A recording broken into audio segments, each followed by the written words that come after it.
ಈ ಪವಿತ್ರ ಭೂಮಿ ಅನೇಕ ಯುದ್ಧಗಳಿಗೂ ಅನೇಕ ತ್ಯಾಗಗಳಿಗೂ ಸಾಕ್ಷಿಯಾಗಿದೆ.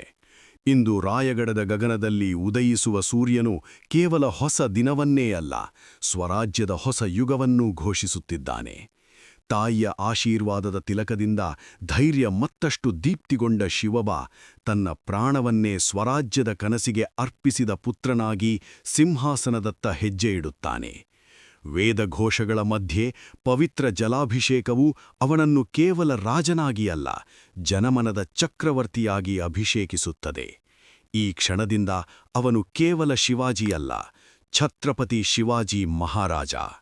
ಸಿಂಹಾಸನದ ಮೇಲೆ ಕುಳಿತ ಆ ಮಹಾವೀರನ ಕಣ್ಣುಗಳಲ್ಲಿ ಅಧಿಕಾರದ ಆಸೆಯಿಲ್ಲ, ಜನರ ಸ್ವಾತಂತ್ರ್ಯದ ಸಂಕಲ್ಪ ಮಾತ್ರ ಹೊಳೆಯುತ್ತದೆ. ಈ ಸಿಂಹಾಸನ ನನ್ನಕ್ಕಾಗಿಯಲ್ಲ, ನನ್ನ ಪ್ರಜೆಯ ಗೌರವಕ್ಕಾಗಿ ಎಂಬ ಅವನ ಪ್ರತಿಜ್ಞೆ ಗಗನ ಮುಟ್ಟುತ್ತದೆ. ಜೈ ಭವಾನಿ, ಜೈ ಶಿವಾಜಿ ಎಂಬ ಘೋಷಣೆ ಪರ್ವತಗಳನ್ನೇ ನಡುಗಿಸುತ್ತದೆ.